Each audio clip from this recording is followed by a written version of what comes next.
Hola, ¿cómo están? ¿Todo bien? Hola, Hola, hola, profe, buenas hola, tardes. hola. Hola. Bueno, vamos a arrancar así, no los retraso más. Primero y antes que nada, la semana que viene hacemos presencial, si quieren, a las 2 de la tarde, el miércoles, y hacemos el tema que me pidieron, síndrome acítico de Matoso y encefalopatía hepática. Hoy vamos a hacer un poco de enfermedad tromboembólica, que lo toman bastante, tanto en clínica médica como en la práctica final, más que nada para entender la entidad, saber cuándo sospecharlo y cómo manejarlo. Y nada, con esta clase y un poquito leyendo ya creería que están como para rendir el tema, ¿sí? Voy a esperar a ver que la graben, a ver si la puedo grabar yo.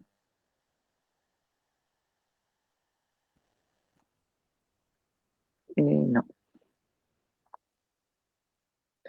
ahora cuando se empieza a grabar, arranco nomás. Que voy a avisar.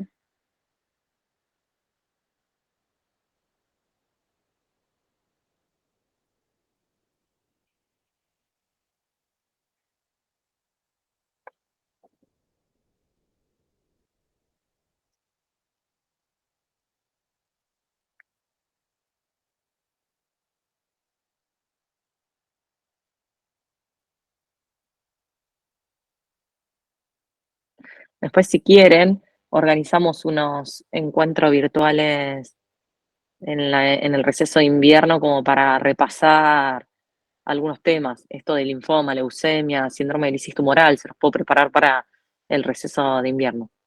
Damos la primera semana y la segunda vemos cómo estamos y lo podemos dar. También contarles que yo estoy en el hospital los lunes, martes y jueves, que pueden venir conmigo a ver algunos pacientes, podemos hacer grupitos e ir viendo pacientes y todo eso.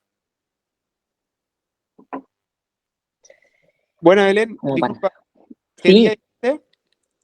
y yo estoy lunes, martes y jueves, o sea, podríamos ir organizando como para que no seamos muchos, pero qué sé yo puedo aceptar tipo 7 personas a las 11 del mediodía, se quedan una horita conmigo y vamos a la sala de clínica, vemos unos pacientes, charlamos algunos pacientes interesantes y, o sea, una hora en el Eva Perón. Les ofrezco hacerlo, qué sé yo, los lunes, martes y jueves estoy. Lunes y jueves estoy en la guardia, así que pueden venir tipo 12 y se vienen una hora, si quieren, de 12 a 2 o de 12:30 a 1:30 y agarro así un grupo y podemos ver pacientes, podemos organizarlo, como quieran. Dale, A veces sirve un poco. Algunos están viniendo a la guardia, el tema es que se me está haciendo, cada vez tengo más y tantas horas no las puedo tener, entonces podemos hacer eso, tipo una hora y media, para que vengan y veamos algo interesante y charlemos sobre ese tema. Como para que le vayan agarrando la mano al paciente, digamos. Sí, excelente. En el receso de invierno estoy, así que también no tengo drama. Eh,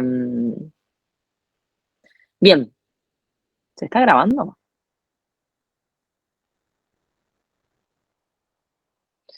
Porque me dijeron que ahí iban a poner a grabar, pero no vi.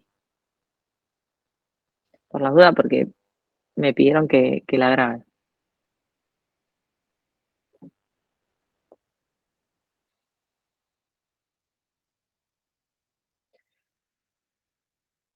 No. hola, profe, Sí, ¿qué tal? La clase presencial el miércoles se puede grabar porque algunos no vamos a poder estar. si no, organizamos y la hacemos virtual. Si a ustedes les sirve virtual, yo no tengo drama, qué sé yo. Yo creo que lo presencial tiene lo lindo, en el sentido de que uno razona más, pero si a ustedes les sirve lo virtual, yo no tengo drama de hacerlo virtual, es por ustedes. En realidad lo que yo hago es para ustedes, para que les sirva a ustedes. Podría averiguar a ver si puedo conseguir un aula que se pueda hacer tipo híbrido, hacer tipo presencial y virtual. También no es mala. Que lo hagamos, déjenmelo pensar y vemos. Dale, dale. O de última podemos grabar, ponemos un teléfono y grabamos, Sí, si te sirve sí, también. sí, qué sé yo, para mí lo presencial está mejor. Ustedes han venido a Sí, mis tal clases cual. presenciales y es otra cosa. Esto Sí. yo ahora pongo un PowerPoint y no hay tanto razonamiento, o sea, es más una clase que porque a mí lo que me gusta es hacerlo usar la cabeza. A veces en un presencial terminamos hablando de 3 temas y acá solo hablamos de uno. Y no es lo mismo, estar con el mate en tu casa te distraes más fácil. Pasa el perro y te distraes, es así. En cambio, en la facultad no te distraes tanto. Pero bueno, vamos a arrancar con este tema, que para mí es un tema importante porque es recontra tomable, y no solo que es tomable, sino que en la práctica diaria se van a encontrar mucho con pacientes con esta entidad.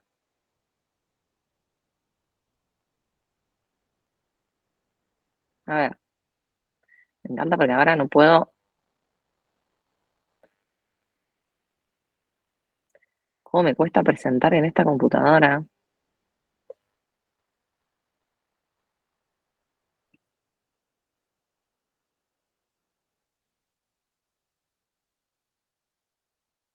Ahí voy.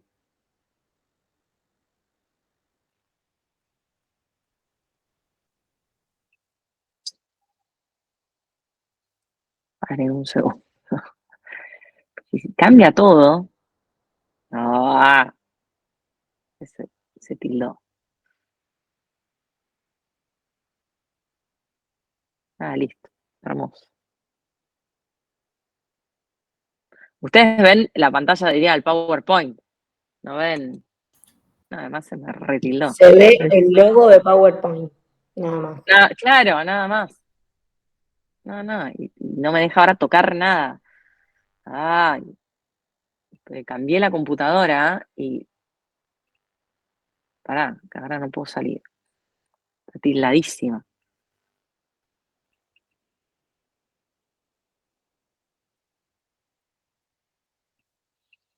Bueno, a ver, tengo que salir y no puedo.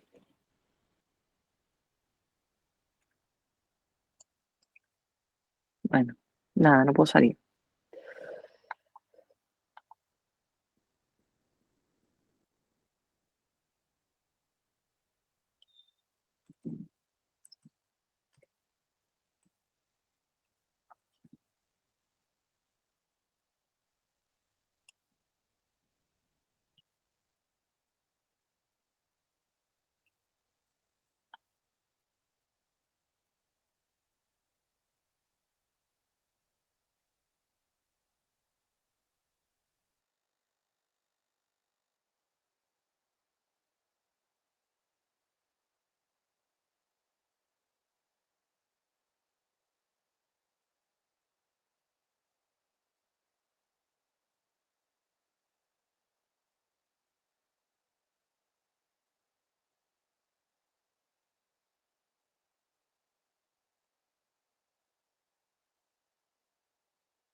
Acá estoy. Sé qué bronca. A ver. Puede ser.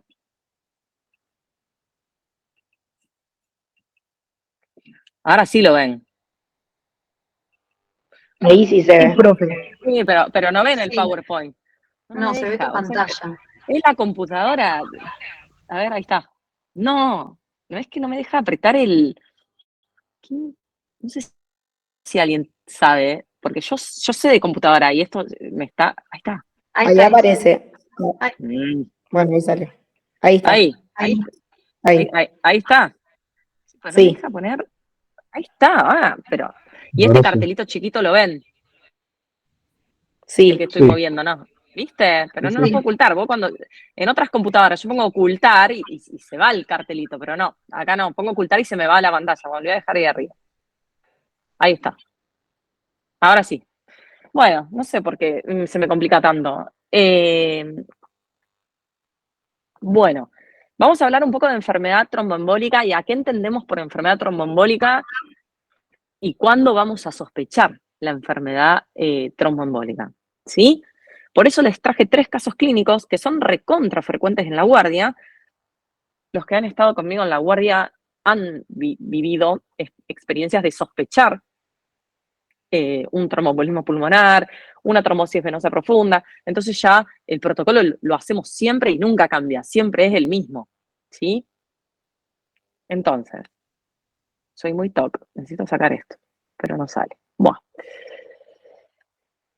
El primer caso que les traigo es un paciente masculino de 64 años que se encuentra en estudio por una masa ocupante de espacio hepática, o sea, una MOE hepática, donde se le realiza una biopsia y está pendiente el resultado, consultado por un dolor torácico retroesternal de 48 horas de evolución asociado a una disnea muy leve, de clase funcional 1. O sea, el paciente negaba otros síntomas.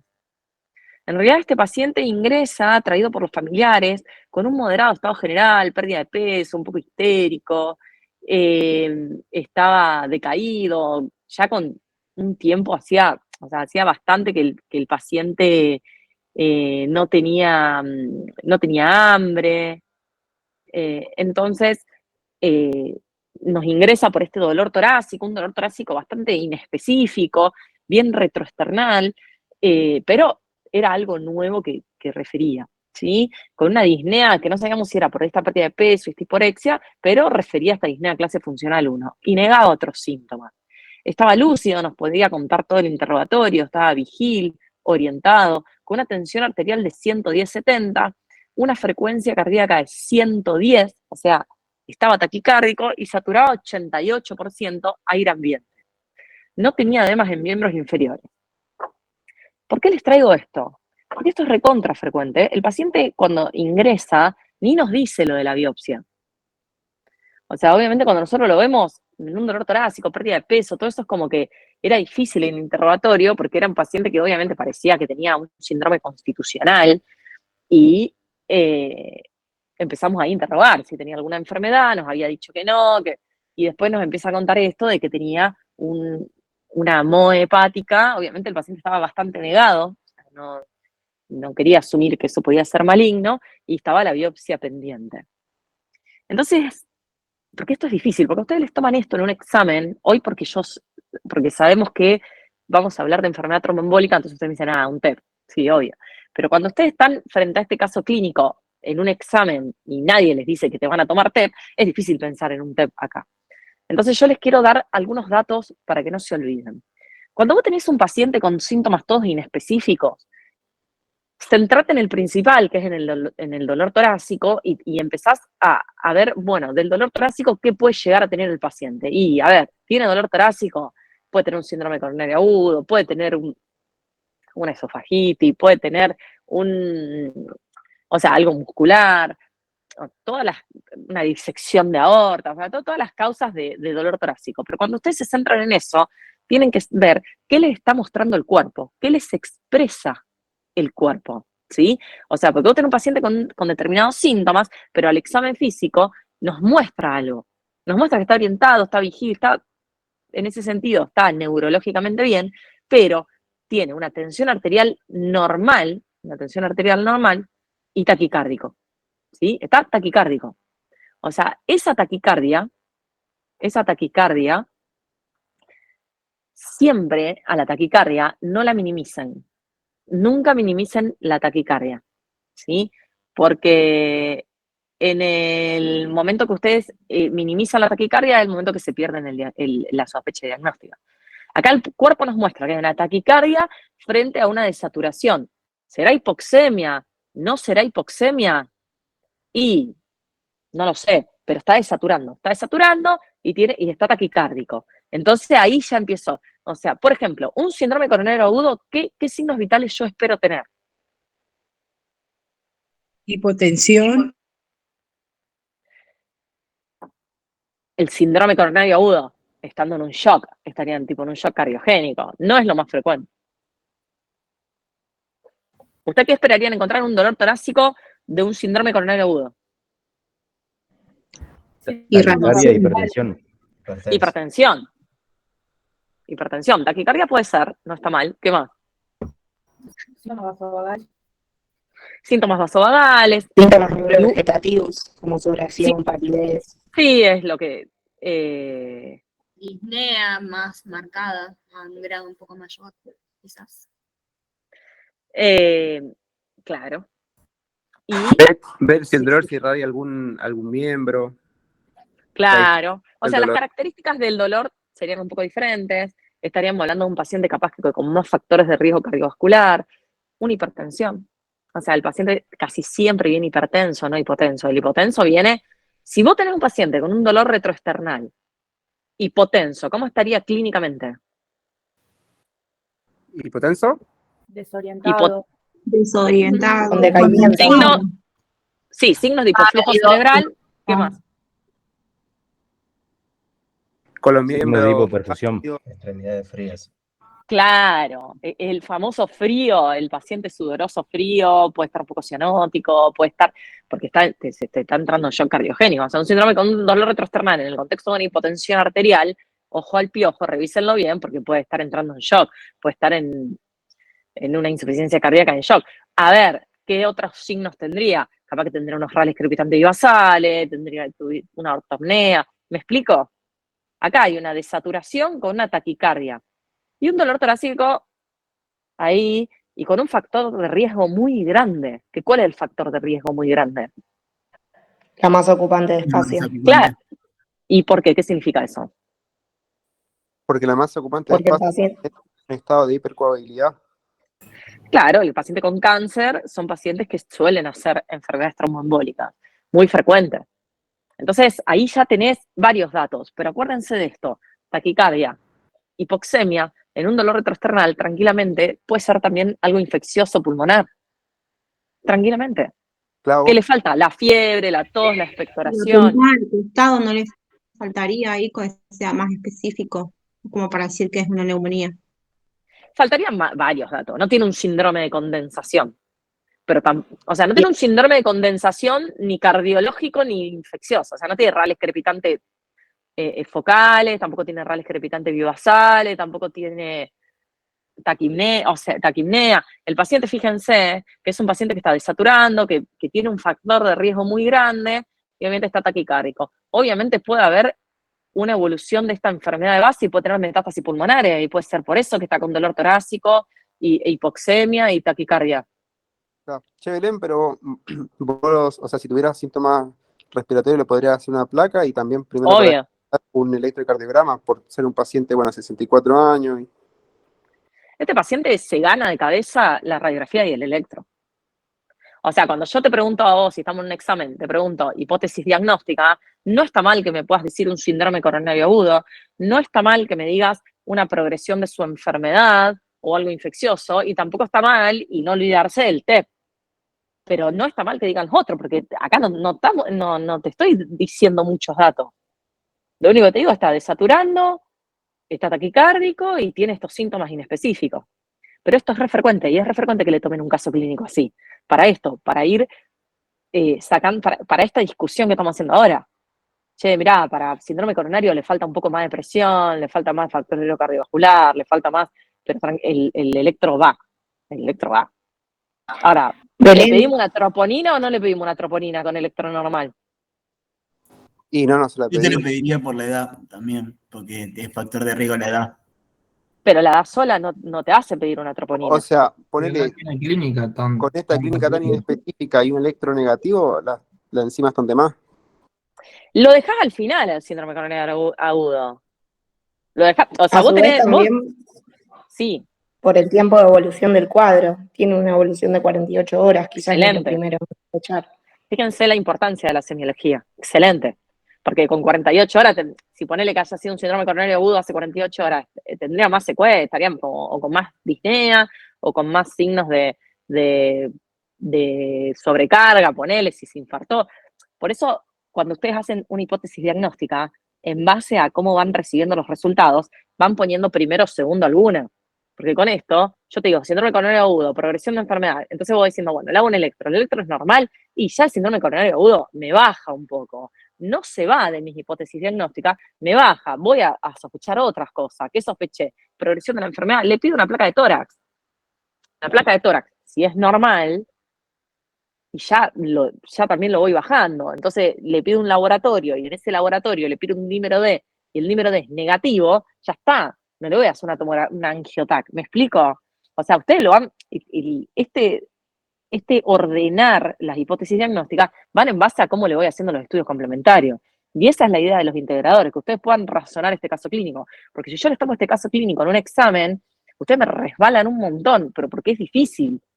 Entonces está en eso, charlar, decir, che, mirá, yo puedo sospechar un síndrome coronario agudo, pero no.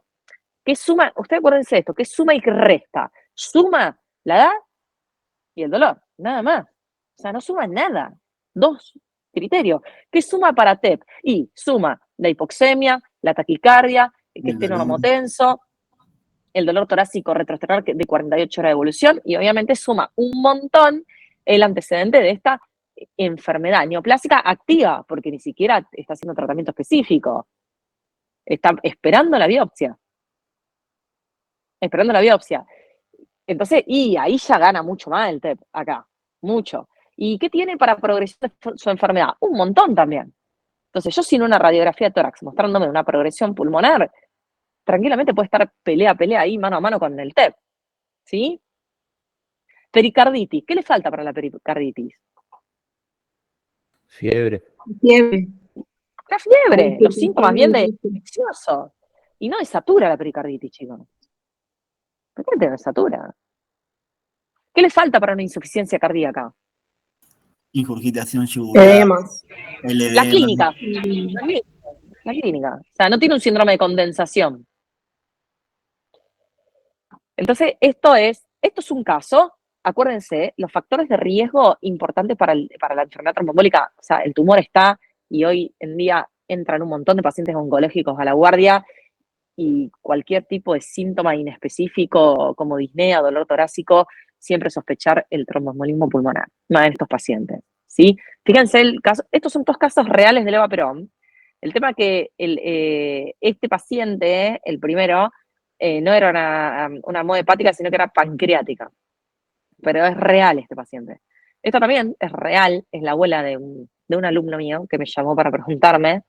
Es una paciente de 72 años, en tratamiento oncológico, pero sin cáncer activo, ¿sí? La paciente se presenta a la guardia, no, esta no es la que me presentó el alumno, es la otra. Esta paciente se presenta a la guardia por un cuadro de dolor torácico retroesternal, fíjense ya de intensidad de 8/10, asociado a decaimiento y dolor en miembros inferiores. Hemodinámicamente está estable, pero te trae un ecodoppler de miembros inferiores con una trombosis venosa profunda. Nada, facilísimo. Acá no tenés mucha chance de errarle. Pero acá, ¿qué se puede agregar como diagnóstico? ¿Diferencial o para sumarle? Sí, diferencial. Sí, para sumarle también, no está mal.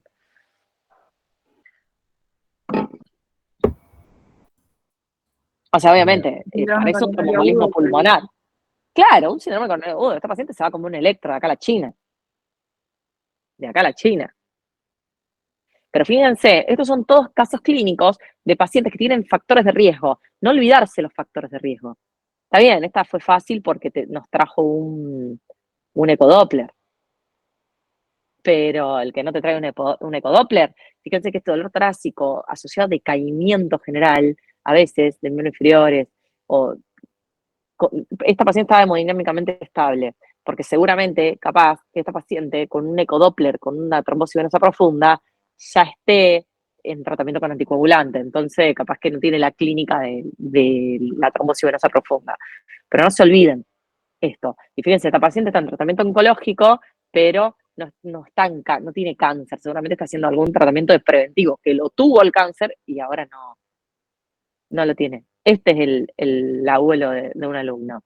O sea, un paciente de 82 años que estaba en la casa, ¿sí? Porque se había quebrado la cadera y lo habían operado y ya lo habían mandado con internación domiciliaria a la casa. Nada, analgésico, estaba, se sentaba, se acostaba, estaba la mayoría del tiempo en reposo y presenta dolor en el miembro inferior derecho asociado a edema y eritema. Estos son casos más fáciles. Pero ¿qué pasa? ¿Qué le dijeron al paciente? Fueron 2 médicos a verlo, que era una celulitis del miembro inferior. Y le dieron primero cefalexina, después amoxiclavulánico, un desastre, ya vamos a dar infección de piel y partes blandas y van a ver que no se rotan así los antibióticos. Entonces, la paciente estuvo casi 10 días con un cuadro, una enfermedad tromboembólica sin tratamiento, sin sospecha ni siquiera. Ahí lo que Pero, vos has hecho, un ecodoppler de miembro inferior. y sí, obviamente le pedí el ecodoppler y la anticoagulé en el mismo instante. Y el ecodoppler se lo hicieron como a la semana, pero yo lo anticoagulé igual. Le Acuérdense esto. 5.000 Sí, unidades de heparina sódica. y eso después lo vemos. Ah, Yo después les Además de la traigo. prótesis Hay de cadera. diferentes maneras. ¿Cómo? No, que yo decía que era para sospechar por la prótesis de cadera, o sea, la cirugía previa que ya tenía. Bien, ¿qué Y está es más mal acá? económico. ¿Qué ven de malo acá? En ese caso, saber que es una cirugía de cadera y con 82 años, la profilaxis, o sea, no está indicado en estos casos. Es obligatoria, digamos. Es obligatoria. No se la habían dado. No tenía profilaxis, claro. Entonces, nada, con más razón. Todos los pacientes, porque ustedes se van a recibir y van a empezar a hacer guardias a domicilio, en el autito, en los pueblos. Muchos de los pacientes que salen de posquirúrgicos, o a veces pacientes que salen de internaciones muy largas, entonces quedan débiles y están en la casa, ustedes tienen que preguntar siempre el tema de la profilaxis. ¿Por qué? Porque hay pacientes que no hacen la profilaxis. ¿Por qué? Porque el médico no sabe que está todo el día en reposo en casa. Como que dice, bueno, porque a veces hay posoperatorios de cadera donde el paciente tiene que movilizarse rápido. Hay prótesis de cadera que hoy en día te permiten una deambulación rápida. Entonces vos en ese caso, a veces no le hacía la profilaxis, raro, pero ponele, vamos a pensar como que el médico no le erró. Entonces ya vos decís, bueno, la mando a la casa y ¿qué hago? Le hago caminar rápido. Si la paciente ya se puede mover y hace kinesiología todos los días, no hace falta la profilaxis. Ahora, una paciente de 82 años que sabemos que su recuperación va a ser más lenta, y sí, la profilaxis va, más que nada para evitar. Igual, ojo, si la paciente está con profilaxis, no significa que no te haga la trombosis, porque está con dosis de profilaxis. Entonces, independientemente de si tiene o no profilaxis, la importancia de sospecharlo y pedirle un ecodoppler, ¿sí? Pero fíjense, son 2 factores de riesgo, los posquirúrgicos, el tema del cáncer, ¿sí? Antecedentes ya de enfermedad tromboembólica. Cuando yo hablo de enfermedad tromboembólica, hablo de enfermedad tromboembólica venosa, ¿sí? Si hablo de vena, se obstruyen las venas. Y dentro de esa enfermedad tromboembólica yo voy a tener la trombosis venosa profunda, cuadro recontra frecuente, y el TEP. Es re difícil diagnosticar el TEP, no es fácil. A veces nosotros lo sospechamos de más y a veces no llegamos al diagnóstico y lo seguimos sospechando, porque la bibliografía está un poco desactualizada, habla mucho del centellograma, ahora vamos a hablar un poco, pero acuérdense que hoy ya con tomografía lo podemos. Lo importante es que ustedes lo sospechen. Si lo sospechan, por lo menos empezamos bien. Y todo paciente taquicárdico, hipoxémico, ojo al piojo. A ver, sin fiebre, sin otros síntomas, obvio. Pero si vos tenés un paciente que viene con una clínica inespecífica, una disnea ahí, media, taquicárdicos, desaturando un poco, o vos le ponés el oxígeno y alivia, empezá a preguntarte si tiene factores de riesgo si tiene factores de riesgo de hipercoagulabilidad. Pregúntatelo. Y le preguntás, interrogás al paciente, interrogás al familiar, lo vas viendo, ¿sí? Y ahí le vas pidiendo el laboratorio. Nunca se sospecha el tromboembolismo como única entidad, pero siempre está metido. Entonces, por eso me gusta dar este tema, porque más que nada en la PFO y en clínica médica, en los finales se toma. Obviamente la PFO se toma más lo práctico y en clínica médica se toma esto, a qué se denomina enfermedad tromboembólica, cuáles son los dos cuadros que involucran esta entidad, que es el TEP y la TDP, y obviamente, acuérdense que la trombosis venosa profunda no solo se da en miembros inferiores, sino que se da en otros vasos. Ustedes pueden tener una trombosis, que nosotros tenemos un montón, de la vena porta. O sea, tenemos pacientes que tienen factores de hipercoagulabilidad, ¿sí? Y muchos pacientes con cáncer de ovario, yo que soy oncóloga lo veo, entonces vos le haces un ecodoppler abdominal, sería del lecho esplenoportal, y tiene una trombosis en la porta. ¿Y eso qué te da? Como clínica. Hipertensión Los portal. colaterales. Hipertensión portal. Y en base a eso, después de la hipertensión portal, Sí, colaterales. claro, Así. claro. Entonces, por eso siempre es importante sospecharlo. Porque uno tiene en cuenta la enfermedad tromboembólica y dice, nada, trombosis venosa profunda, en miembros inferiores, edema, dolor, Hollow positivo y TEP, disnea. Ojalá fuese así, no es tan así. Hay otros lugares donde hacen trombosis. La trombosis en miembro superior también es frecuente. Yo lo veo un montón. Yo tengo mucho manejo de esto porque tengo muchas pacientes con esto. Pero ustedes en la guardia lo tienen que sospechar. Ante el mínimo factor de riesgo, mínimo síntoma inespecífico, se sospecha. ¿Sí? ¿Por qué? Porque tiene elevada morbimortalidad. Hay muchos pacientes que se mueren por tromboembolismo pulmonar, hay muchos pacientes que quedan con muchas secuelas por esta trombosis venosa profunda o por esta hipertensión pulmonar producida por el TEP, ¿sí? Vayan interrumpiéndome si quieren, ¿eh? Profe, respecto al último caso que comentaste, es un comentario nomás. Yo conozco 2 casos de 2 chicas jóvenes de 30 años que tuvieron un cuadro exactamente igual, el eritema y el dolor en miembro inferior, y en los 2 casos también el error diagnóstico en donde se le diagnosticó un cuadro infeccioso. Lamentablemente una de las 2 chicas falleció porque hizo un tromboembolismo pulmonar impresionante y sus únicos 2 factores de riesgo era el consumo de anticonceptivos y que había tenido un viaje reciente en avión. Eran los únicos 2 factores de riesgo. Como Pero no para... son menores. Sí, no, obvio. Pero bueno, y ninguno de los médicos lo diagnosticó y lamentablemente el cuadro avanzó.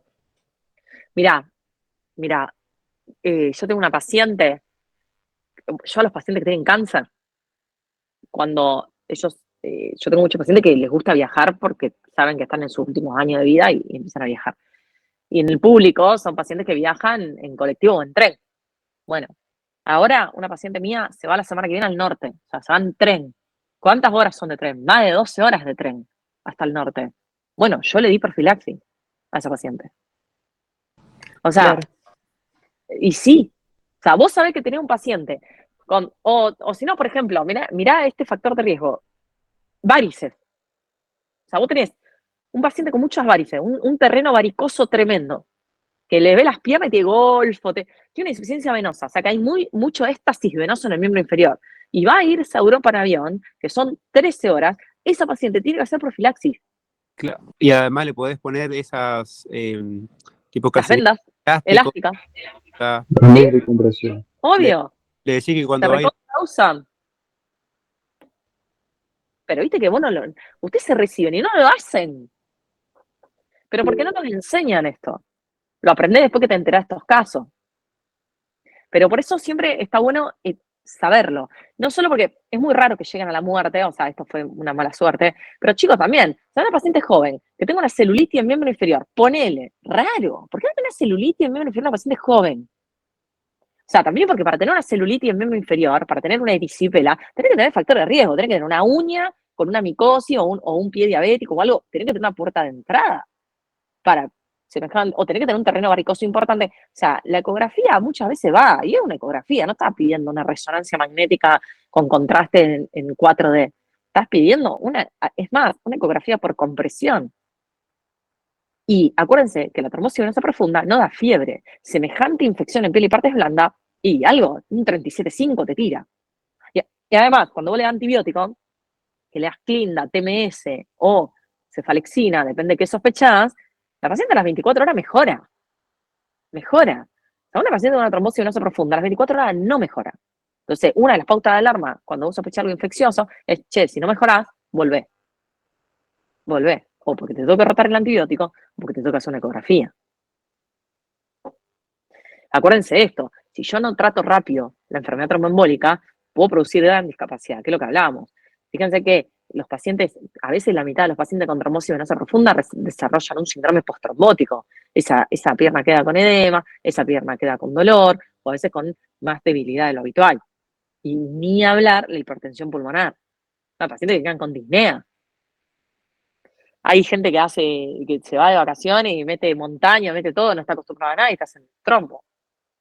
Entonces, obviamente, por suerte la enfermedad tromboembólica no es tan frecuente y por suerte la hipertensión pulmonar secundaria de esto es poco frecuente. Fíjense que llega al 4%, nada. Pero ¿qué es importante para ustedes, para nosotros, para todos? Diríamos, identificar los factores de riesgo. Identificar los factores de riesgo. Por ejemplo, yo, que no tengo varices, que soy joven y todo, puedo estar en un avión 13 horas.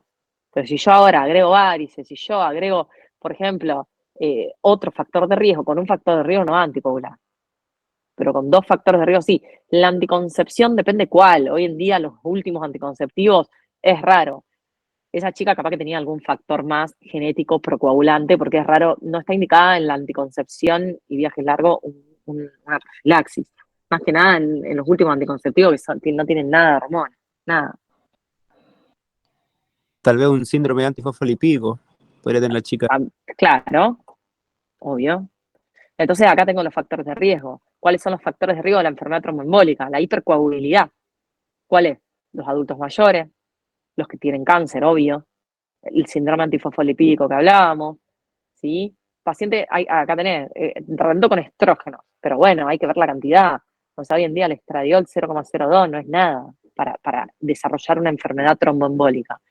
El embarazo, el puerperio, una paciente embarazada que va a viajar 13 horas se la anticoagula. A las pacientes que tenían COVID, por ejemplo, el COVID era un factor de riesgo protrombótico. Entonces vos tenías pacientes que habían tenido COVID y estaban embarazadas, las anticoagulabas de profilaxis. Paciente que venía por disnea en un post-COVID, seguramente había hecho un TEP. Obviamente que ya haya tenido antecedentes de tromboembolismo pulmonar o en los miembros inferiores, la obesidad, las enfermedades autoinmunes también, ¿sí? Y ¿Cuánto tiempo de profilaxis se hace? no, y depende. Qué sé yo, si va en avión, nada más la profilaxis la hace un día antes, el día del avión y después ya está. Depende. Ahora, si está en un postquirúrgico, hasta que no se mueva. Miren, yo trabajo en un geriátrico, mi familia tiene un geriátrico y yo trabajo ahí como médica. Y yo, por ejemplo, los pacientes que vienen de las internaciones largas por neumonía y todo eso, que sé que los voy a tener acostado, yo a veces le hago 3 días de profilaxis. Hasta que el kinesiólogo los empieza a mover. Una vez que el kinesiólogo los empieza a mover, chau. Si pasa más del 50 o del 60% del día en la cama, ahí le hace la profilaxis. Bien, gracias. Fíjense, pacientes que tuvieron el traumatismo, la fractura, todo lo que implica un daño. O sea, ¿qué pasa? Vos dañás en los vasos, ¿sí? Hay un daño vascular. ¿Por qué? Porque tuviste una cirugía, porque te hicieron un catéter, o porque tuviste un traumatismo, una fractura. Eso aumenta la reproductividad, aumenta la cascada de coagulación y hace que a veces los mecanismos inhibitorios no funcionen tanto y porque está muy activada la cadena. Ojo al piojo. Estos son todos los factores de riesgo. Obviamente, la hospitalización, la institucionalización. ¿Qué nos dice la bibliografía? Viaje de larga distancia por más de 4 horas. Un montón. Hay una discusión, el tema de la parálisis o la paresia, pacientes secuelares neurológicos, se empieza con la profilaxis y después se va sacando porque ya está, llega un momento que ya son secuelares y no está indicada. Está todo discutido eso, pero tengan en cuenta más que nada los viajes a larga distancia, las hospitalizaciones, ¿sí? Y acuérdense, pregunta de examen, más que nada para clínica, no tanto para la práctica final, los factores hereditarios. Estudiense la cascada de coagulación. El otro día yo preparé esta clase con alumnos y alumnas que vienen conmigo a la guardia, preparamos la clase acá todos juntos, y no se sabía la cascada de coagulación. La vía extrínseca, la vía intrínseca, sépanla, y por qué un déficit de proteína C hace más trombo, y por qué un déficit de proteína S también. ¿Sí? Cuando muta la protrombina, ¿cuál es la función del factor 5 de Leiden? ¿Cuál es la función de la antitrombina, la proteína C, la proteína S? Estudiense eso sí o sí, Por eso pregunta examen de acá a la China. Estoy a full con la acá a la China. Pero, nada, esto de memoria. Como el concepto de APS, se vienen los factores hereditarios y la cadena de la cascada de coagulación. Pues si te bochan por esto, te va a querer matar porque yo te lo avisé. Entonces, ¿cómo se va a presentar ese paciente? Ya lo hablamos un poco. Fácil, trombosis venosa profunda, el edema, la fobia, dolor, enrojecimiento. Puede haber un síndrome varicoso ahí acompañándose, pero o no. Acuérdense que la diferencia de diámetro a veces es muy notoria, o sea, son más de 2 centímetros. Nosotros, cuando éramos yo cuando era residente de clínica, le poníamos el centímetro y comparábamos con el centímetro. Si era mayor a 2 centímetros la diferencia, era criterio para tener una TDP, o sea, teníamos que sí o sí buscar una ecografía. Y dentro de lo que es el tromboembolismo pulmonar, también ya lo hablamos un poco. Este inicio súbito de la disnea te la refiere el paciente, ¿eh? Y es re inespecífica la disnea, porque no tiene tos, no tiene expectoración, no está acompañada de, o sea, de síntomas respiratorios. O sea, es disnea, solo disnea. A veces son pacientes que aumentan su disnea habitual, el dolor torácico, recontra inespecífico, y no se olviden la taquicardia, la taquipnea, y acuérdense de esto, el tema de la hipoxemia, el paciente desatura y le pone el oxígeno y se siente re bien. Y eso es porque alivias mucho la hipertensión pulmonar secundaria. ¿Se puede presentar con síncope? Sí, o sea que cuando demos síncope vamos a dar como diagnóstico diferencial el TEP. Obviamente vas a sospechar frente a un síncope, a un paciente que tuvo un síncope, un TEP si tiene factores de riesgo cardiovascular. Mareos. Bueno, después si está chocado, nada, es re difícil. A veces viene el paciente con disnea, mucha disnea, hipotenso, chocado, y ese paciente es el que se te va a morir en la cara, y a veces esa muerte así tan rápida y con mucha disnea, sin fiebre, sin nada, y con factores de riesgo, suelen ser tromboembolismo masivo. O sea, eso nos pasa muchas veces con los oncológicos, están re bien y vienen con una disnea tremenda, progresiva, y en 3 horas se mueren. Y eso es bien de un tromboembolismo. Obviamente le das medida de confort, no llega a hacer mucho. La medida de confort y el paciente se muere bien, no se muere sufriendo. Fíjense esto, es importantísimo. De cada 10 pacientes que vos veas con tromboembolismo pulmonar, 7 van a tener trombosis venosa profunda. Aunque pocos van a ser los que tengan síntomas. Te viene con la disnea todo y en los miembros inferiores no tiene nada y después le hace una ecografía y tiene trombosis venosa profunda. Entonces es importante eso. Acuérdense que es mucho más frecuente cuando vos tenés un TEP, tener una TBP, que cuando tenés una TBP, tener un TEP. Si el paciente tiene una TBP, es raro que tenga un TEP, pero siempre hagan una placa de tórax, satúrenlo, denle las pautas de alarma de la disnea. ¿Sí? ¿Alguna duda de esto? Porque vamos a ir a cuándo lo vamos a sospechar.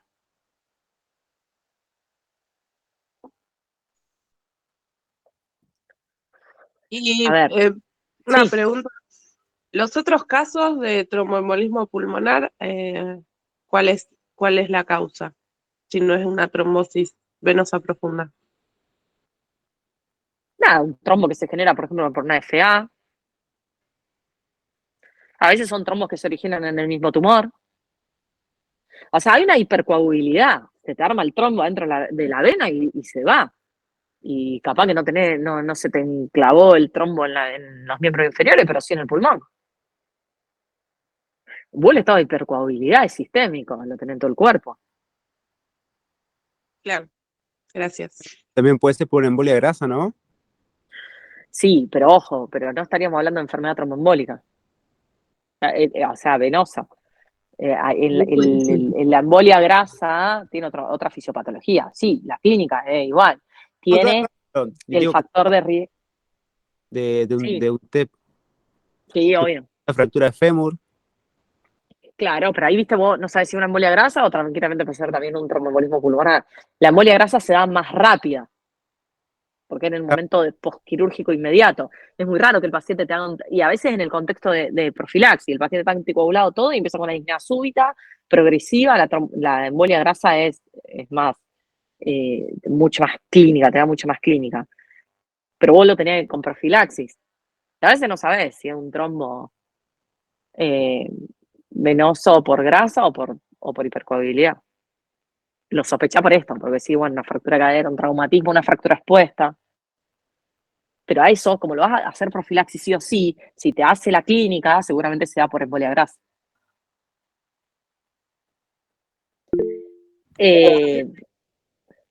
¿Cómo? Entonces, yo siempre digo lo mismo. Cuando vos tenés un paciente con síntomas inespecíficos y signos vitales ahí, taquicárdicos o que estén hipoxémicos, vos tenés que pensar en la probabilidad clínica que ese paciente tenga una enfermedad tromboembólica. Entonces, vos en la cabeza, cuando mires al paciente y lo estés revisando, te vas a preguntar, che, ¿este paciente tiene probabilidad clínica de tener una enfermedad tromboembólica? Y ahí vas a tener en cuenta el dímero D. Porque esas son las dos cosas que te van a ayudar. La probabilidad clínica de ese paciente con el dímero D. Esas dos cosas te van a llevar a vos a ver si le haces un estudio complementario o no le haces nada. ¿Sí? Son las dos herramientas que vas a usar. Profe, ¿Cómo? Sí. me queda una duda cuando hablaban de los factores de riesgo. Entonces, por ejemplo, un paciente de 60 años que va Sí. a viajar solamente por 12 horas, que solamente tiene como factor de riesgo la edad, ¿lo anticoagulamos? No, tiene que tener más de 2 factores de riesgo, no. Ahora, si tiene 60 años, igual es re joven, chica, mi mamá tiene 61 y está divina. O Claro, sea, estamos hablando de adulto mayor es más de 70 primero. Y estamos hablando, si un mayor de 70, obeso, con síndrome varicoso, tiene muchas varices, nada, ese paciente sí. Pero si no tiene varices, el paciente no es obeso y tiene 70 años, ha viajado 2 horas, no. Si no, todo el mundo en un avión estaría anticoagulado. Listo, gracias. No. Después, cuando yo hablo de probabilidad clínica, hablo de qué probabilidad tiene este paciente por los síntomas y signos que tiene y por los antecedentes. Y ahí está el famoso score de Well, ¿sí? El score de Well es lo que ustedes más o menos estuvimos hablando hasta recién, nada más que se hace en un cuadrito y suma puntos. Esto, pregunta examen. ¿Qué es el score de Wells? El score de Wells es un score que te va a dar determinadas características clínicas que suman un determinado puntaje. Vos sospechás, che, este paciente puede tener una enfermedad tromboembólica. Bueno, a ver, le hago este puntaje. Che, mirá, me da mucho puntaje. ¿Sí? Fíjense. El mayor puntaje, a ver, ¿tiene signos clínicos de TBP? Dolor, enrojecimiento, edema miembro inferior. Sí, bueno, chau, 3 puntitos, ya te lleva a casa 3 puntos. Es un montón. Ahora, otros diagnósticos menos probables. Neumonía, y no parece, no tiene fiebre, no tiene tos con expectoración. Síndrome coronario agudo, tengo un electro normal, no tiene un dolor torácico con síntomas vasovagales, no está hipertenso, no tiene factor de riesgo cardiovascular, ¿sí? Fíjense que la taquicardia es un criterio de score de Well, o sea, que la taquicardia siempre está, salvo que cuando un TEP, esta es una pregunta media tramposa, pero cuando un TEP no tiene taquicardia, además de estar descompensándose, obvio, pero ¿cuándo? Que vos decís, che, me puede estar Puede tapando ser la cuando hay taquicardia. shock cardiogénico, por ejemplo. Te hace un shock. ¿Cómo? Cuando hay signos Nah, de shock. saquemos la gravedad. Sacá la En un gravedad. paciente está bloqueado, por ejemplo. Claro, obvio. Encima el paciente con insuficiencia cardíaca tiene riesgo de trombosis. La tiene, digo, encima está beta bloqueado, te cagó la frecuencia cardíaca. Pero ahora, si un paciente que siempre maneja 60 y te viene con 90, está taquicárdico. ¿Me explico? Ojo, porque este punto, en los pacientes que están beta bloqueados, a veces no te sirve. Ah, no tiene TEP porque no, está con disnea, todo, pero no está taquicárdico. Ojo, porque puede estar beta bloqueado. Obviamente, la inmovilización por más de 3 días, fíjense que la cirugía en el mes previo sin profilaxis, porque después te pasa eso. Ustedes tienen que ser muy buenos interrogadores acá. Te operaste, bueno, te estás moviendo. Si se está moviendo, es muy difícil que te conté. Ahora, si el paciente no se está moviendo, y ahí ya es para considerar. Eso, la movilización posquirúrgica es lo importante. Ni hablar si ya tuvo antecedente de trombosis. Y fíjense que un punto solo da la enfermedad oncológica, pero si te viene un paciente con un cáncer que está taquicárdico, como este paciente el primero, que no le encuentra otros diagnósticos, ahí ya tenemos 4 tiene 5.5. Ya tiene una probabilidad moderada, ¿sí? La hemoptisis, nada, suma un punto. Es muy difícil que un TEP te dé hemoptisis, yo nunca vi, pero tranquilamente te lo puede dar, está dentro de los scores. Después te dice que vas a medir si vos tenés una probabilidad alta. A mí no me gusta esto tiene más de 6 puntos, le hago un ataque. Si tiene 5, no le hago. Acuérdense de la sospecha diagnóstica. Si vos realmente pensás que es un TEP, igual si vos pensás que un TEP por algo lo estás pensando, o sea que más de 2 puntos va a tener seguro, a ese paciente le va a pedir un dímero D. ¿Sí? Ahora, si tiene todo inespecífico, es joven, no está taquicárdico, satura bien, no toma anticonceptivo, no tuvo trombosis previa, no tiene síntomas en miembros inferiores y no tuvo una cirugía ni tampoco está inmovilizado, ¿para qué mierda pienso en un TEP? ¿Sí? Perdón por lo guasa. Entonces, yo tengo un paciente con mucha sospecha, mucha, y el dímero D va de la mano con la tomografía. No espero al dímero D para la tomografía. Ahora, yo tengo una sospecha moderada y ahí hago el dímero D, y si el dímero D me da negativo, ¿qué significa eso? Que me descarta la probabilidad de Te lo descarta.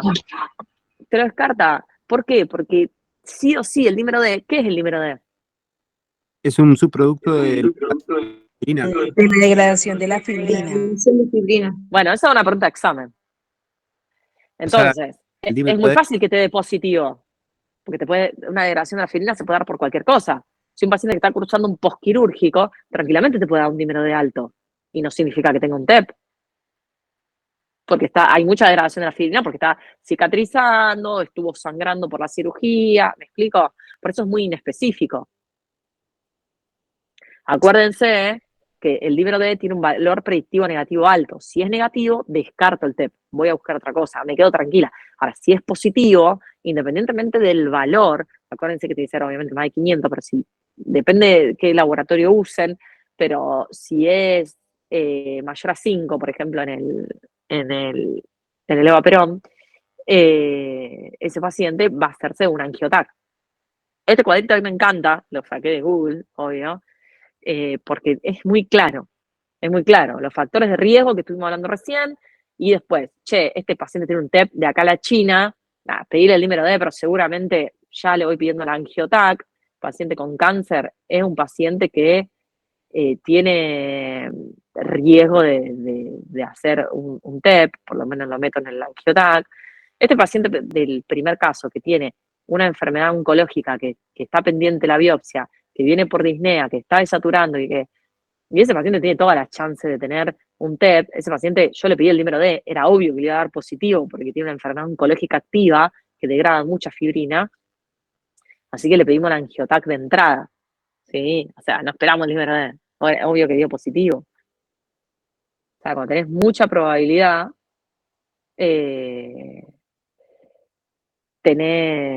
cuando tenés así mucha probabilidad, tenés riesgo de que tenga un TEP y ahí lo metes en la angiotac. Entonces, si el dímero D es negativo, chau, estás errado, te tenés que ir por otro diagnóstico. No hay TEP. Eso también es pregunta de examen.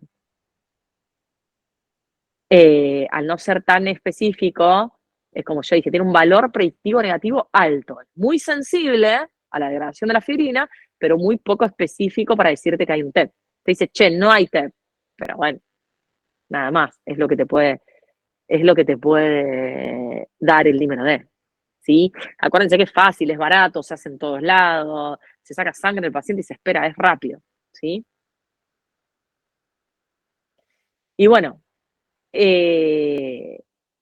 nada, esto lo dice la bibliografía y por eso puse el BART con el micrófono, porque esto es como para tirar ahí en el examen. Con estas dos cosas, con la probabilidad clínica, que es semiología pura, sumado a un dímero D, ya tenés casi el 90% de probabilidad de saber si el paciente tiene una enfermedad tromboembólica o no. No hace falta hacer estudios invasivos, ¿sí? nosotros para la trombosis venosa profunda, si el paciente tiene mucha clínica, le hace la ecografía, pero la angiotac pulmonar la vas a definir mediante la clínica y el número D, ¿sí? Interrúmpanme si quieren. Ahora, ¿qué pasa? Vos tenés un paciente que o tiene ya una sospecha grande de tromboembolismo pulmonar o ya tiene el diagnóstico de tromboembolismo pulmonar sin nada en miembros inferiores, o un paciente que no tiene sospecha de tromboembolismo pulmonar, pero tiene clínica en miembros inferiores, o ascitis, u otros lugares así de trombosis, ¿sí? Edema en otros lugares, ascitis, edema en miembro superior. Entonces, a ese paciente le vas a pedir una ecografía de entrada, y hay diferentes maneras de hacer ecografía. Tenés la ecografía por compresión, ¿sí? Que la ecografía por compresión no es lo mismo que el ecodoppler, es menos sensible. O sea, ¿qué hace? Comprime la vena y fija el nivel de compresión. Si esta vena está obstruida, no va a comprimir tanto y ellos te dicen alta sospecha de trombosis venosa profunda. No es tan específica, no te dice, che, acá hay un trombo, ¿sí? Lo que se hace es se empieza a comprimir toda la pierna, todo el sistema venoso. Y después, por ejemplo, podés hacer el ecodoppler. Nosotros en el EVA Perón hacemos ecodoppler, pero a veces cuando no está el que hace ecodoppler, porque es una especialidad del ecografista hacer ecodoppler, si están los recientes o algo así, nos hacen eco por compresión. Pero ojo, porque si tiene mucha clínica y la eco por compresión es negativa, ojo porque puede tener una trombosis venosa profunda. Ahí le tenés que pedir el Doppler. O lo anticoagulás hasta que le hagan el Doppler. Yo a veces hago eso. Lo anticoagulo igual, por lo menos hasta que tenga el Doppler. Trato de evitarle que no me haga un tromboembolismo pulmonar. Ahora, si yo tengo un edema en miembro superior, si yo tengo una ascitis que no es por cirrosis, que no es por nada, y sospecho una trombosis de vena porta o de vena axilar, a esos pacientes está bueno pedirle la angiografía, ¿sí? Nosotros le vamos a pedir angiografía por TAC o por resonancia. Se pide por TAC. Igual ahora hay especialistas en ecodoppler que te hacen unos Doppler divinos del eje esplenoportal. En el parque hay uno que hace eje esplenoportal, hay otro que te hace circulación axilar. Entonces son médicos que están especializados en Doppler y te pueden localizar el trombo. Y acá está la pregunta de examen. Listo, tengo el caso clínico con alta probabilidad clínica, le pedí un dímero D, el dímero D medio positivo, voy a ir a un estudio. ¿Cuál es el estudio GOL estándar? Hoy, ya está, saquémonos la bibliografía que leen ustedes del año 90, que decía centellograma. No, hoy, sí o sí, se hace la angiografía pulmonar. ¿Por qué decimos angiografía pulmonar por tomografía? Porque se usa una bomba a un ritmo de infusión diferente, o sea, no es cualquier tomografía, tenés que tener el protocolo de TEP, vos tenés que pedir angiotac pulmonar con protocolo para TEP, porque ¿qué se hace? Se espera un rato, se hace una bomba que va administrando va administrando contraste de una manera constante y te va haciendo todo el árbol pulmonar, y vos vas a ver cuál está obstruido. A veces, las de pequeños segmentos, los trombos de pequeños segmentos no se ven en la angiotac. Pero cuando tenemos una alta sospecha, nosotros lo anticoagulamos igual. Pero acuérdense eso. Alta probabilidad clínica, dímero de positivo, angiotac. O sea, esto es lo que tienen que decir en el examen. Entonces, capaz que te pregunten, che, ¿y el centellograma qué lugar tiene? Y mirá, el centellograma cuando no tenés la posibilidad de hacer una angiotac por recursos, y va a pedirle el centellograma. Vos no podés quedarte nada más con la alta probabilidad clínica y con el dímero D. Y si el paciente tiene una falla renal aguda, una falla renal crónica que te impide hacerle el contraste, está indicado el centellograma. Y si está embarazada, está indicado el centellograma. ¿Sí? Entonces, ¿cuáles son las indicaciones de centellograma cuando no tengo disponible la angiotac? O cuando esta angiotac está contraindicada. ¿Por qué? Porque está embarazada, o porque tiene una falla renal, o porque es alérgico al contraste. ¿Sí? Ahora, cuando el paciente está hemodinámicamente inestable y vos no lo podés sacar del shock room, porque acuérdense, todo paciente hemodinámicamente inestable no sale del shock room, lo que sirve mucho es el EcoFast. A veces nosotros lo usamos, pero tiene que ser alguien que sepa mucho de ecocardio. Lo que le hacemos es un ecocardio para ver si tiene hipertensión pulmonar. O sea, si tiene aumento de las cavidades derechas, si tiene...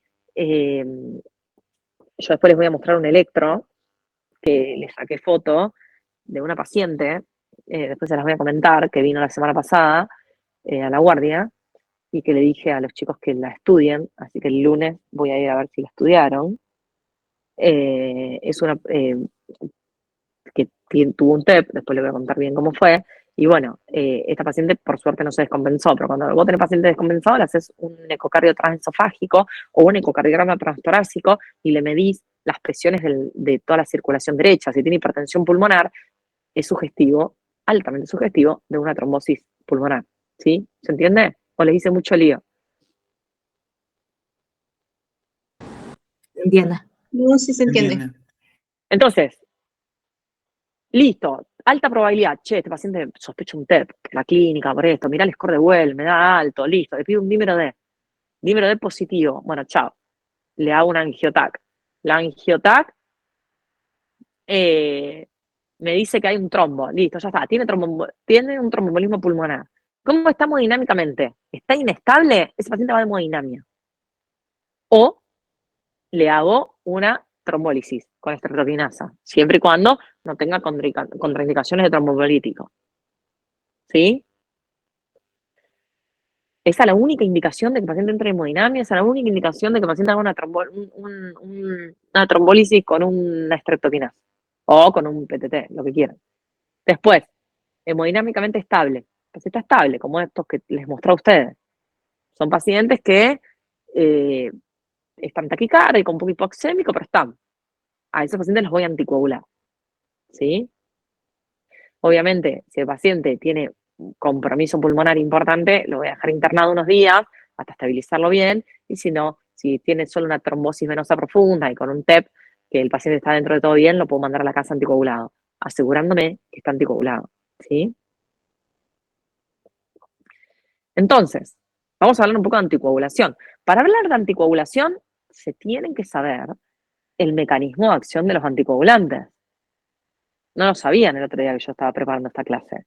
Nadie lo sabía. Y es pregunta de examen, y por eso los bochan. Y son fáciles. Además, si vos al paciente le indicás un anticoagulante, tenés que saber qué le está indicando. Por dónde actúa. Entonces, si ya empezamos de entrada a aprender la cascada de coagulación, y con eso saber dónde puede estar la alteración genética, y después, ya sabiendo la cascada de coagulación, sé dónde actúan los fármacos, un lujo. Sos buen médico. Vas a saber que el tratamiento anticoagulante voy a tener una fase aguda que tengo que anticoagularlo ya, tengo que empezar rápido la anticoagulación, después lo voy a mantener y voy a mantenerlo, depende del factor de riesgo, a veces anticoagulo por 6 meses, a veces por la semana, a veces por un año y a veces para toda la vida. Eso va a depender el cuadro clínico. Eso cuando ustedes estudian los cuadros clínicos separados van a decir anticoagulación por un año, anticoagulación indefinida, ¿sí? Y acá tenemos, se los puse en foto para que no se olviden, los 3 anticoagulantes que usamos nosotros. La enoxaparina es la jeringa, el famoso Clexane, que es la jeringa que ustedes ven, que ya viene prellenada, ¿sí? Que es la heparina de bajo peso molecular. ¿Mm? ¿Qué mecanismo de acción tiene la enoxa? ¿Alguien sabe? O sea, ella potencia lo que sería la función de la heparina. La heparina potencia la acción de la antitomina 3. ¿Y qué más?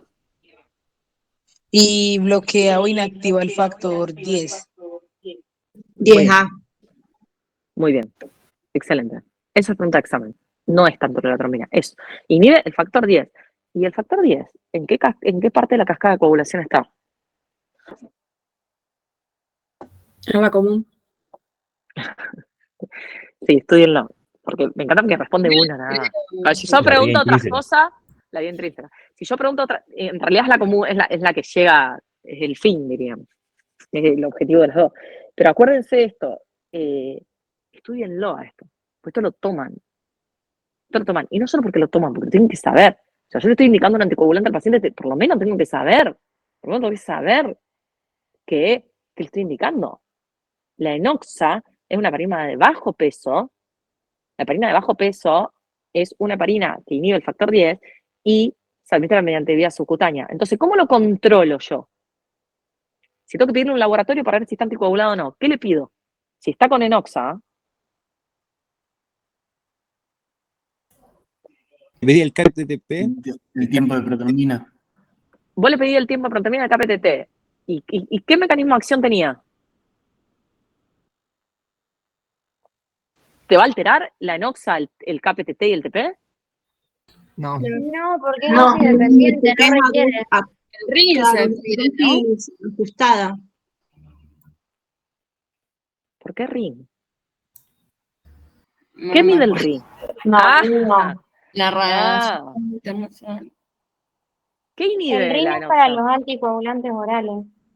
¿Qué- La qué- inoxa no es dosis dependiente, no Tenía esa requiere. duda. sí hay un mecanismo para ver si yo lo tengo bien o no anticoagulado. No lo uso tanto, porque como es dosis dependiente, como es muy efectiva y tiene una vía de administración que es buena, no la usamos, pero hay una manera. ¿Qué inhibe la enoxa? Se viene con el KPTT. No, pedí el escúcheme, ¿qué factor, inhibe? el factor 10. Inhibe el Por favor. factor 10. El factor 10 activado. Qué suerte que no me ven la cara. El factor 10, entonces, ¿qué le va a pedir en el laboratorio? Factor 10. Y sí, y sí. ¿Y para qué mierda estudian la farmacocinética y farmacodinámica y después dicen cualquier cosa? Si yo tengo un paciente que ya está con acenocumarol, ¿qué el acenocumarol, vía oral, anticoagulante, qué mecanismo de acción tiene? Antivitamina K. Inhibe la vitamina K. Muy bien. Entonces, si inhibe la vitamina K, ¿en dónde está involucrada? ¿En qué parte de la coagulación? En los vitamina K dependiente. Tal cual. Sí. 2, 7. ¿Y qué te va a alterar? El KPTT. La vía extrínseca y el RIN. El RIN. Claro, el RIN. Estudian. ¿Se dan cuenta que Claro, los y el integradores RIN. sirven para esto? Porque ustedes, ¿cuántas clases habrán escuchado de enfermedad tromboembólica? Miles. ¿Cuántas veces lo leyeron? Miles. Y esto no lo saben. Pero no lo saben, no ustedes, nadie de todos los que yo hablo, de todos los estudiantes que pasan por al lado mío de la práctica final, que digo, bueno, listo, tiene un TEP, chicos, vamos a anticoagularlo. ¿Cuál es el mecanismo de acción de la enoxa? ¿Cómo sé que está bien anticoagulado o no? No lo saben. Bueno, a partir de esta clase lo van a saber, si no los fajo. O sea, a partir de la semana que viene que van a venir conmigo al hospital, el que no lo sabe, lo echo. Usted tiene que saber lo que administran. Son los médicos, son los que le indican. La enoxa se controla así. Nosotros no la solemos controlar porque, como dijo la compañera, son fármacos seguros, son dosis dependientes y no lo hacemos. Pero ¿qué pasa? Si vos tenés un paciente que está anticoagulado con enoxa y viene con hemorragia, yo tengo que dosar el factor 10 para ver si está recontra anticoagulado, porque hay pacientes que son más sensibles y a ese paciente le tengo que reponer el factor 10. ¿Y cómo se lo repongo? Reponiéndole plasma y sangre, transfundiéndolo. ¿Me explico? No es lo mismo que si está con acenocumarol y viene con hemorragia, ¿cómo lo freno? Con vitamina K. Claro, ¿se entiende? Si yo le pongo vitamina K a la enoxa, no voy a hacer nada. ¿Se entendió? Se escucha mi voz de fondo y me encanta, porque parezco re mala. Entonces, bien, la enoxa, acuérdense, la jeringa, pónganse, silénciense, porque si no se rebota mucho mi voz. La enoxa, heparina de bajo peso, la administro subcutánea. Va a la heladera. Profe, ¿Cuál una es la consulta. dosis? ¿Cuál es la dosis? Sí. Miligramos, Yo kilo había- por día. Sí, la duda, O sea, vamos a la duda. Bien, yo tengo, primero que todo, la consulta, yo tengo 1 miligramo kilo a cada 12 horas. Esto sería la dosis terapéutica. Y Muy yo había bien. leído que se evalúa con el KPTT a un valor de 1,5 a 2,5 veces. Por eso que yo No, había planteado el eso KPTT. es la heparina no fraccionada. Toda la No sódica. la, Sí, no sí. la de bajo Bien. peso. Sí, claro. Sí, bien. Eso porque no saben los mecanismos de acción. La enoxa es 1 miligramo kilo cada 12 horas. Viene de 40, 60, 80 y 100. Nosotros a los que pesan 100 kilos le hacemos 80 cada 12, porque a veces se nos va mucho. Y después tenés la dosis profiláctica, que la dosis profiláctica, lo que hace la dosis profiláctica es esto, es hacer que el paciente no haga el trombo, o sea, no es tratamiento, que se usa mucho en los pacientes que están en el internado, en el postquirúrgico, le hacemos la enoxa una vez nada más, o sea, 0,5, o sea, 1 miligramo kilo día, ¿sí? Es re cómodo, pero como es caro, nosotros a veces tenemos pacientes oncológicos que tienen una enoxa todos los días de su vida, de ahí hasta que, ¿sí? O el síndrome antifosfolipídico en el embarazo, la enoxa la usamos mucho en el COVID, en las pacientes embarazadas, se reusa la enoxa. Acuérdense que da plaquetopenia como efecto adverso, pero hay que controlar las plaquetas, ¿sí? Si está muy plaquetopénico, bajo la dosis. Profe, una Sí, pregunta. ¿Me puedes sí. repetir la dosis que justo me cortó? La de Es tratamiento. 1 miligramo kilo cada 12 horas. O sea, si vos pesás Gracias. 40, son esta jeringa de 40 cada 12 horas. Si pesás 80, una de 80. Viene de 40, de 60, de 80 y de 100. Siempre redondeás. O sea, si pesás 65, las de 60, no pasa nada. ¿Sí? Después tenemos la famosa heparina no fraccionada, que es la heparina sódica, la que está en el hospital, la barata, que está cuando vos tenés que anticoagular al paciente, lo tenés que hacer mediante una bomba de infusión, tenés que ponerle una dosis de carga y después tenés que dejarle una dosis de mantenimiento. Por suerte esto no se hace más, porque es muy difícil de regular, porque esta sí afecta al KPTT y se controla con el KPTT, pero es re volátil el KPTT, entonces nosotros no la usamos más. Por suerte hay en Oxa, en el hospital y en todos lados. Pero nosotros se usa mucho la heparina sódica cuando el paciente está hemodinámicamente inestable y vos tenés que llevarlo a hemodinamia o hacerle estreptokinasa. En ese momento es como en el infarto, al paciente le haces heparina sódica. Esta heparina sódica, al ser más barata, muchas veces se usa de profilaxis. Se usa 5.000 unidades cada 12 horas subcutáneas. Que la ampollita es 1 mililitro, en realidad la ampollita viene de 3 o de 5 mililitros, pero es 1 mililitro cada 12 horas. Eso es la profiláctica, que es la que usamos en el hospital para los pacientes que vos sabés que se van a quedar más de 3 días internados, que tienen insuficiencia cardíaca, los que pueden llegar a ser, los que tienen factores de riesgo para una enfermedad tromboembólica, yo le pongo 5.000 unidades internacionales cada 12 horas subcutáneas. ¿Se entiende? Profiláctico. ¿Podrías repetir, porque no sé si hablabas de la sódica o la enoxa? ¿De qué? De recién lo de la dosis. Lo de 5.000 unidades es de la sódica, ¿verdad? Sí, sí. No lo tengo que repetir, me lo tenés que decir vos. Sí. Belu, pero vos haces 5.000 como dosis de carga y después mantenés con 500, ¿no? O haces 5.000. Sí, es por peso, en realidad. Ah, Yo ahora no me acuerdo bien la dosis, porque como no la usamos más, no me acuerdo bien la dosis Es de 80 carga unidades kilo de carga no, y de 80 mantenimiento unidades. 18 Ahí está, unidades kilo hora. ahí está, eso léanlo del libro. No creo que se lo tomen, pero si se lo toman, sépanlo. Yo siempre me olvido, porque no la uso yo. Yo uso la enoxa. Y después, acuérdense que hoy en día están los anticoagulantes nuevos. Yo digo nuevos, pero no son tan nuevos, que ya son, como la enoxa, o sea, son inhibidores del factor 10A que se administran por vía oral, que son el rivaroxaban, el apixaban, que son más baratos que la enoxa, son vía oral, y yo, por ejemplo, en el geriátrico los anticoagulo con esto. No hay todavía trabajos que avalen su uso tan amplio, pero son comodísimos, porque no son tan, porque lo que tienen los vía orales, como el acenocumarol, la warfarina, que ante cualquier comida te afecta la absorción, diríamos. En cambio, estos no, estos absorben re bien y se pueden dar con una falla renal leve. Ojo con la falla renal, porque a veces lo tenés que controlar más de cerca o darle menor dosis. ¿Sí? Acuérdense, si yo tengo que anticoagular ya, voy a usar estos. A mí los inhibidores de vitamina K no me sirven porque tardan en deplecionar la vitamina K y sacarme. En cambio, esto la acción es rápida. Entonces yo empiezo con alguno de estos tres. El que voy a empezar es la enoxa, digan la enoxa, y el paciente empieza con el acenocumarol bioral y se va a la casa con la enoxa y el acenocumarol. Cuando llega al ring, le suspendo la enoxa y queda con un ring de ¿cuánto tiene que quedar?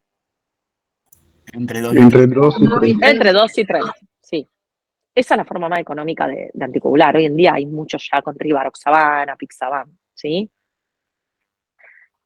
Si no, se van así, se van con la enoxa para 3-4 días, control de ring y el acenocumarol, ¿sí? Acuérdense eso, de que, sí, Belén, una cosa. No. El tema de la enoxa, viste que también decía que podía producir hemorragia después de pasados ya los 5 días. Puede ser que Sí. directamente ahí se suspende antes. vos lo suspendés cuando tiene un RIN entre 2 y 3. Ah, o Ahí sea, sí, bien, ahí sí, pues si no está recontra anticoagulado.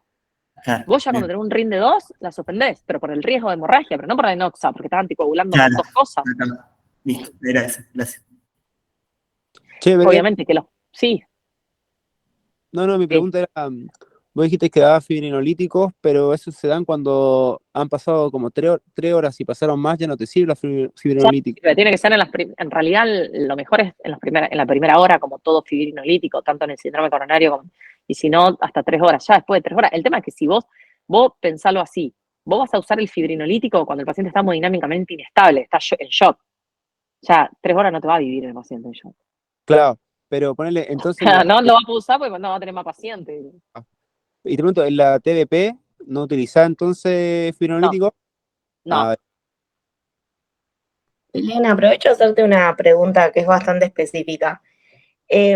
Conozco un caso, en realidad un familiar, que tuvo un ascenso en el recuento plaquetario por un fenómeno autoinmunitario, o sea, estaba con un cuadro de polimialgia reumática y hubo un ascenso de las plaquetas acompañantes que se planteó como un fenómeno reactivo. Ese recuento plaquetario elevado, ¿lo expone a un riesgo trombótico? O sea, ¿se requiere alguna medida preventiva o no? No. Con antiagregación No. en este caso. No, porque acordate que vos, la plaqueta, ¿de qué parte de la hemostasia estamos hablando? Primaria y secundaria. Primaria. O sea que vos la secundaria la tenés bien. O sea que si vos tenés una hiperplaquetosis, ya poniéndole un poco de aspirina, lo que haces es inhabilitar, porque no te da plaquetopenia, te inhabilita la plaqueta, la función plaquetaria, o sea, te inhibe la hemostasia primaria sin afectar la secundaria. Que los mecanismos inhibitorios lo tenés bien la proteína C, la proteína S, entonces es muy difícil porque si vos empezás a coagular más por hemostasia primaria, la hemostasia secundaria te inhibe más, ¿me explico? Perfecto. Ahora, una paciente con hiperplaquetosis, si vos tenés factores de riesgo también de hemostasia secundaria, por ejemplo, un cáncer activo, varices, estancamiento venoso, y ahí ya te está aumentando mucho el riesgo, si no, no pasa nada. Perfecto, ¿Se entiende? listo. Pero por eso es Gracias. importante entender la fisiología. Es importante entender qué pasa, qué es la hemostasia primaria. Chicos, yo clínica lo estudié así. Estudié hemostasia primaria, hemostasia secundaria. Así lo estudié. Me acuerdo que lo supe mucho por eso. Hemostasia primaria, hemostasia secundaria, cascada de coagulación. Me leí el Argente, toda la parte de hemato, que nada, son 10 hojas. Y después, una clasecita así, ya está. Y la farmacología de los anticoagulantes, ya está. No es mucho más. Y es entender eso. Porque una vez que entendés eso, después entendés la púrpura. Porque hay dos alteraciones de la hemostasia. La hemostasia primaria y la hemostasia secundaria. Tenés hemorragia y trombosis. ¿Me explico? Hiperplaquetosis reactiva y plaquetopenia, que te pueden dar púrpura. Entonces, eso es tenés que estudiar la fisiología. Perfecto, gracias. Y acuérdense Profe, esto. otra pregunta. Sí. La profilaxis para el viaje, como estábamos hablando antes, Sí. ¿se hace con enoxaparina también? Sí. Listo, buenísimo, gracias. Sí, porque acordate que necesita algo rápido. O sea, si no, tenés que llevarlo a un RIN entre 2 y 3. O se hace con rivaroxaban o con apixaban. Vienen las cajitas de 3 comprimidos. Entonces le da 3 días. Buenísimo, gracias. Che, Belu, entonces un Yo lo paciente... mando al hematólogo en realidad. No lo hago yo. Claro. Che, Belu, cuando vos tenés un paciente que tiene una fractura o un cambio de cadera, vos hasta que el paciente no salga de la cama, lo tenés anticoagulado. Sí, o hasta que empiece el kinesio a full. Dale. Acuérdense eso. La falla renal no es una limitante, sino que es controlar más de cerca el RIN o el factor 10 y todo eso, ¿sí? Y acuérdense que el acenocumarol o la warfarina, vos si comes verduras absorbe menos, o sea, tenés que tener una dieta siempre bastante equilibrada, el RIN es re inestable, los abuelos si toman un poco más de agua, menos de agua, ya te cambia el RIN, Yo odio el acenocumarol, la warfarina, yo controlo los RIN en el geriátrico y a veces tienen 4, a veces tienen 1, tomando la misma dosis, pero eso es porque tienen un factor de absorción muy errático, entonces a veces es difícil de manejar. Y obviamente si vos tenés un paciente que viene por hemorragia y está anticoagulado, pasarle plasma, si es grave, obvio, pero si no es tan grave, pasarle plasma si es por enoxa, apixaban y pedirle un factor 10 en el laboratorio, pero si viene por hemorragia y está con un acenocumarol, pasarle vitamina K, ¿sí? Y esto un poquito la trombólisis, nada, acuérdense eso, que es solamente para los que tienen inestabilidad hemodinámica. Ahora, ¿qué pasa? Tener un paciente con una trombosis venosa profunda, ese paciente no lo puedes anticoagular y decís, che, me va a hacer el TEP porque tiene contraindicada la anticoagulación. Esos pacientes, lo que se usa mucho a veces es el filtro de la vena cava. Se pone un filtro en la vena cava y eso hace que si el trombo se desprende del miembro inferior, se destruye ahí en el filtro y hace que no te vaya al pulmón, ¿sí? Se usa, nosotros usamos mucho en los pacientes oncológicos, más que nada para no tenerlos anticoagulados siempre, ¿sí? Pero bueno, esto es como un dato por las dudas para tenerlo en cuenta, ¿sí? Una pregunta, las dosis de Sí. mantenimiento, ¿cuáles serían diarias? Y depende. Porque, por ejemplo, si vos vas a hacer un acenocumarol y va entre 1 y 4 miligramos. Entonces tenés que ver cuál es la dosis. Vos empezás con 1 miligramo por día. Sí. Y si no llega a RIN, lo subís a 2. Si se te pasa mucho, decís, bueno, un día hace 1 y un día hace 2. Un día hace 1 y un día hace 2. Es muy arbitrario. El apixaban, el rivaroxaban tienen dosis fijas, 10 miligramos, 20 miligramos, depende de la droga, y la enoxaparina, acuérdense, es 1 miligramo kilo cada 12 horas. Bien. ¿Y el RIN cada cuánto se controla siempre? Y depende. Lo empezás controlando una vez a la semana y después cada 15 días, después una vez al mes. Listo, gracias. Belu, una pregunta. ¿Puede ser que los ajustes de la seno se hagan de a 20%? Sí, depende. Hay diferentes maneras. Cada hematólogo tiene su manera, lo puede hacer cada 20% a veces, o si no, le sacas un día o le bajás así día por medio. Depende cuánto. No es lo mismo tener un RIN de 7 que tener un RIN de 3,5. Depende Y del en el RIN. transcurso del tratamiento de mantenimiento, por ejemplo, vas a hacer un TEP, seguís, no sé, 4, 5, 6 meses con aceno. ¿Lo vas Sí, pidiendo cada cuánto el sí. RIN? Y si ya se estabilizó y sabes que el cuerpo se adaptó y todo, una vez al mes. Es insoportable. Es más, ahora viene el aparatito, viste, tipo la Q-Check, que te toma el RIN. Entonces se pinchan el dedo y ellos van viendo el RIN y se van acomodando la dosis. Pero ya se está usando mucho el rivaroxaban y todo eso. Che, Belu, te puedo hacer una pregunta de Que no se tromboembolismo. controla el RIN ahí. Sí. La la TB de superficial, ¿vos haces solamente tratamiento sintomático o también anticoagulás? La tromboflebitis superficial depende. A veces lo que nosotros hacemos es profiláctico, más que nada porque alivia mucho el dolor, hacemos una enoxa por día, pero lo que hacemos mucho es heparina local. O sea, qué sé yo, yo tengo muchas tromboflebitis, pacientes que que hacen quimio y se le inflama y se hacen trombos chiquititos en las superficiales. Ahí le ponemos heparina en crema y le hacemos enoxa profiláctica, que alivia mucho el dolor. A veces se infectan, le damos cefalexina, pero no se anticoagulan. O sea, acuérdense, si yo tengo una trombosis venosa en la femoral superficial, ¿qué significa? ¿Es venosa o profunda? ¿Es superficial o profunda? La En superficial la femoral superficial. es profunda, ¿no? Es profunda. Acuérdense de eso, Porque las que afectas. las afenas son las superficiales. Si vos haces un ecodoppler en miembros inferiores y ese ecodoppler te dice que hay un trombo en la femoral superficial, es el sistema profundo. Las afenas son las superficiales. Eso es una pregunta tramposa. O sea, lo va a tratar con una enfermedad tromboembólica, así es la femoral superficial.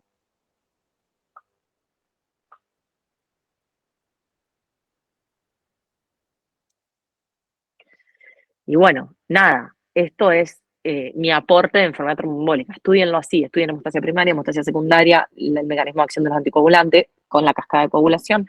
Después se leen esta clasecita, se la ven, y creo que con eso estamos. No te van a tomar mucho más de esto. ¿Sí? A ver, hoy es miércoles. Mañana yo estoy en la guardia pueden venir si quieren, qué sé yo, tipo 11 del mediodía, pueden, o 12, porque mañana estoy hasta las 2 de la tarde, pueden venir a las 12 del mediodía, 5 alumnos, vayan organizándose entre ustedes, armen un grupo y organícense, pueden venir 5 mañana y el lunes otros 5, ¿sí? Lunes y jueves mejor porque estoy en la guardia. Pueden venir tipo 12 del mediodía. Los martes estoy en onco y es diferente. Pueden venir tipo 11:30 si quieren, 11, pero a veces es más aburrido porque a veces no tengo tantos pacientes. En cambio, yo en la guardia veo bastante, esto veo y veo oncológicos también. Y podemos subir a clínica, preguntar algún caso interesante. Siempre y cuando estén por rendir clínica. O sea, porque si no se me llena de gente que capaz que no rindió defensa todavía y para que le demos lugar a los que más le va a servir. Total, yo voy a estar. No creo morirme ni quiero dejar de trabajar pronto, así que voy a estar. ¿Sí? Por lo menos los que estén por rendir, que rindan ahora en agosto, o los chicos de práctica final que estén flojos o que no hayan podido rendir bien algunos exámenes o que hayan tenido rotaciones que no sean muy efectivas, armen un grupo y fíjense cómo armarlo. ¿Sí? Yo me ofrezco, estoy, les doy, no tengo drama. La semana que viene nos vemos. Voy a ver, vamos a dejarlo así, miércoles de la semana que viene, 2 de la tarde, hacemos presencial en la facultad. Voy a tratar de buscar un aula para hacerlo híbrido, pero vamos a dar síndrome cíclico de Matos. Y la otra semana, cuando la facultad ya esté cerrada, les voy a dar leucemia linfoma y síndrome de lisis tumoral virtual. Y la última semanita del receso, ¿podemos dar algo o no? ¿Sí? ¿Alguna duda?